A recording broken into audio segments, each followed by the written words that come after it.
Social network സൈറ്റുകളിലൂടെ പ്രചരിച്ച തന്റെ ഗാനം കൊണ്ട് ഹിറ്റായ ചന്ദ്രലേഖ സിനിമയ്ക്ക് വേണ്ടി ആദ്യ ഗാനം പാടി. ഗാലക്സി പ്രൊഡക്ഷൻസിന്റെ ബാനറിൽ മിലൻ ജലീൽ നിർമ്മിക്കുന്ന ലവ് സ്റ്റോറി എന്ന ചിത്രത്തിന് വേണ്ടിയാണ് ചന്ദ്രലേഖ പാടിയത്. ഗാനത്തിന്റെ റെക്കോർഡിംഗ് കൊച്ചിയിൽ നടന്നു.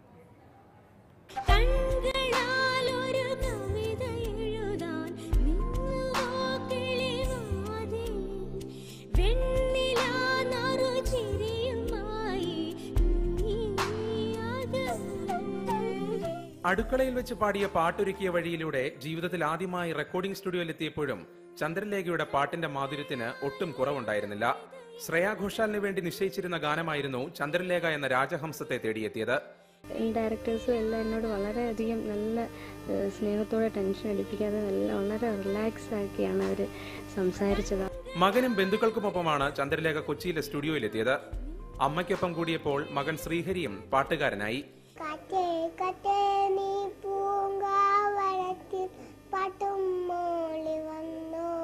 പ്രശാന്ത് എം സംവിധാനം ചെയ്യുന്ന ചിത്രത്തിന് സംഗീതമൊരുക്കുന്നത് ഡേവിഡ് ഷോൺ ആണ്. സംവിധായകൻ സിബി മലയിൽ ഉൾപ്പെടെയുള്ളവർ ചന്ദ്രലേഖയുടെ പാട്ട് കേൾക്കാൻ എത്തിയിരുന്നു. റിബിൻ രാജു, മാതൃഭൂമി ന്യൂസ്, കൊച്ചി. അനുഭവങ്ങൾ പങ്കുവയ്ക്കാൻ ചന്ദ്രലേഖ ഷീ ന്യൂസിനൊപ്പമുണ്ട്.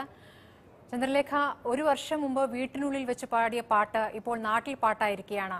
ഒരുപാട് ചർച്ചകൾ ചന്ദ്രലേഖയുടെ പാട്ടിനെ കുറിച്ച് വരികയാണ്. ഇപ്പോൾ സിനിമയിൽ അവസരവും ലഭിച്ചിരിക്കുന്നു. എല്ലാം ഒരു സ്വപ്നം പോലെ തോന്നുന്നുണ്ടോ? തീർച്ചയായിട്ടും ഒരു സ്വപ്നം പോലെ തോന്നുന്നുണ്ട്. ഈ അനുഭവം ഒന്ന് പങ്കുവെക്കാമോ ചന്ദ്രലേഖ? ഈ ഒരു വർഷം മുമ്പ് പാടിയ പാട്ട് അത് യൂട്യൂബിൽ ഇട്ടതിനെ കുറിച്ച്, പിന്നീട് തനിക്ക് വന്നിരിക്കുന്ന അവസരങ്ങളെ കുറിച്ച്, അതിനെ കുറിച്ചൊന്ന് പറയാം.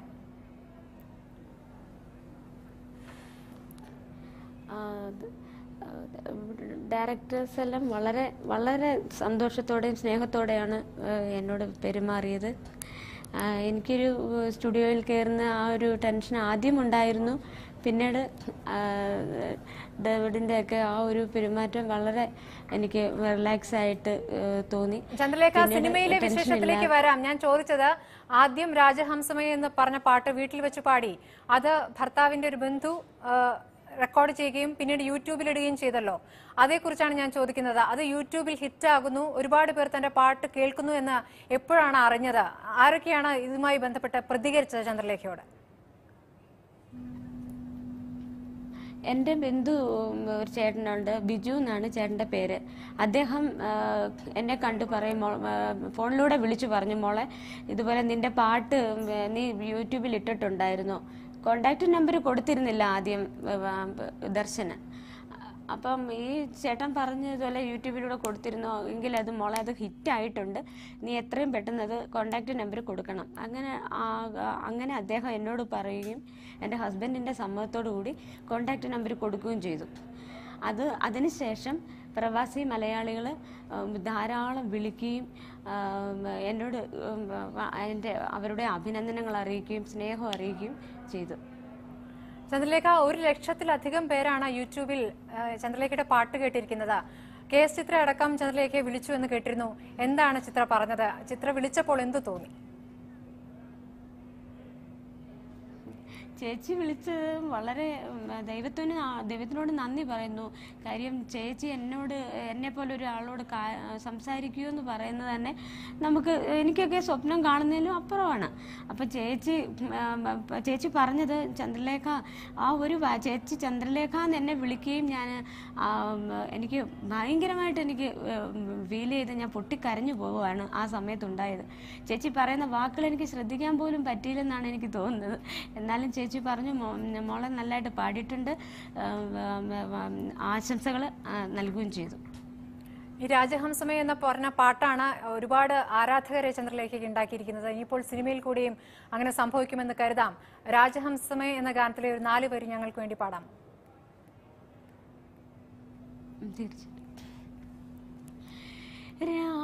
രാജഹംസമേ മഴവിൽ കുടിലിൽ സ്നേഹദൂതുമായി വരുമോ, സാഗരങ്ങളെ മറുവാക്കുമിണ്ടുമോ,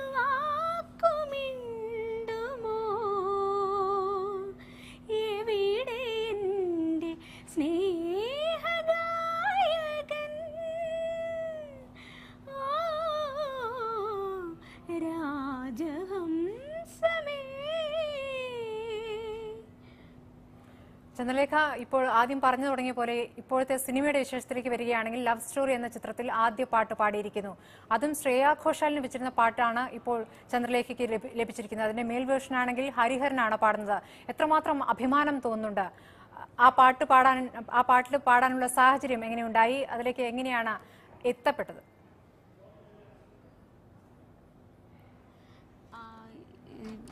സംഗീതം ചെയ്തിരിക്കുന്ന ഡേവിഡ് ഷോൺ എന്ന സാറ് എൻ്റെ നാട്ടുകാരൻ തന്നെയാണ്. പത്തനംതിട്ട വാര്യാപുരം സ്വദേശിയാണ്. അപ്പോൾ അദ്ദേഹം എൻ്റെ വീട്ടിൽ നേരിട്ട് വരികയും എന്നോട് ചന്ദ്രലേഖ എൻ്റെ ഇതുപോലെ ഞാനൊരു പടത്തിൽ മ്യൂസിക് ഡയറക്റ്റ് ചെയ്യുന്നുണ്ട്, അതുകൊണ്ട് ചന്ദ്രലേഖ വന്ന് പാടണം എന്ന് പറയും. ഞാനത് സമ്മതിക്കുകയും ചെയ്തു. തുടർന്ന് സ്റ്റുഡിയോയിൽ വന്ന് പാടുകയാണ് ചെയ്തത്. പിന്നീട് ഹരിഹരൻ സാറിനെ പോലൊരു വ്യക്തി ഒക്കെ അദ്ദേഹം ഡ്യുവറ്റ് പാടുക എന്ന് പറയുന്നത് തന്നെ എനിക്ക് ഞാൻ എൻ്റെ ദൈവത്തോട് ഞാൻ നന്ദി പറയുന്നു. സംഗീതം അപ്പോൾ ചന്ദ്രലേഖയെ സംബന്ധിച്ച് വളരെ ഗൗരവമുള്ള വിഷയമായി മാറുകയാണ്. ഇനിയിപ്പോൾ ശാസ്ത്രീയമായി പഠിക്കാനുള്ള ശ്രമമുണ്ടോ? എന്താണ് പാട്ടുമായി ബന്ധപ്പെട്ട് ഇനി അങ്ങോട്ടുള്ള ഭാവി എന്താണ് ഉദ്ദേശിക്കുന്നത്? സംഗീതം പഠിക്കാത്തതിൻ്റെതായിട്ടുള്ള ബുദ്ധിമുട്ട് ഞാൻ അനുഭവിക്കുന്നുണ്ട്. അപ്പം ഇനി എനിക്ക് നിശ്ചയമായിട്ടും സംഗീതം പഠിച്ചേ പറ്റത്തുള്ളൂ എന്നാണ് എൻ്റെ ഒരു തീരുമാനം. അതാണ് എൻ്റെ ആഗ്രഹം. തീർച്ചയായും ചന്ദ്രലേഖ ഒരു ചിത്രത്തിൽ ഇപ്പോൾ പാടി കഴിഞ്ഞിരിക്കുന്നു. കൂടുതൽ ഓഫറുകൾ ഉണ്ടോ? അതെ, തീർച്ചയായിട്ടും ഉണ്ട്.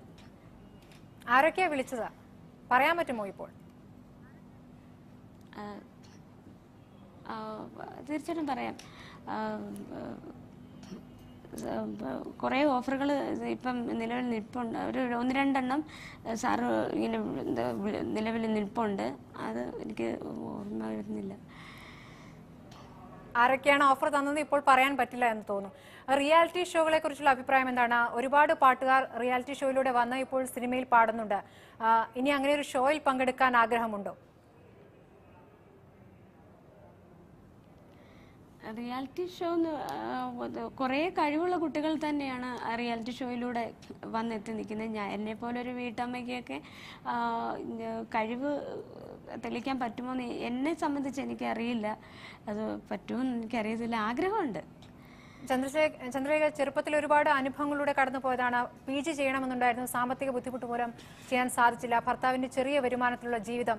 ഇനി അങ്ങോട്ട് ജീവിതം മാറുമ്പോൾ എത്രമാത്രം പിന്തുണ ഭർത്താവിൽ നിന്ന് ലഭിക്കുന്നു, വീട്ടിൽ നിന്ന് ലഭിക്കുന്നു?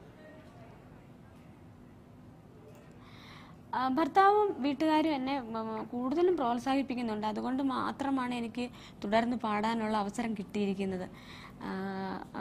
ഭർത്താവിൻ്റെ അമ്മ, അനുജൻ, അനുജത്തി, കുട്ടി അടങ്ങുന്നതാണ് എൻ്റെ ഫാമിലി. അവരെന്നെ കൂടുതലും സപ്പോർട്ട് ചെയ്തുകൊണ്ടിരിക്കുകയാണ്. വളരെ നന്ദി ചന്ദ്രലേഖ. ഷീ ന്യൂസിൽ സംസാരിക്കാനെത്തിയതിന്. ഒരുപാട് അവസരങ്ങൾ ചന്ദ്രലേഖ ലഭിക്കട്ടെ എന്ന് ആശംസിക്കുകയാണ്.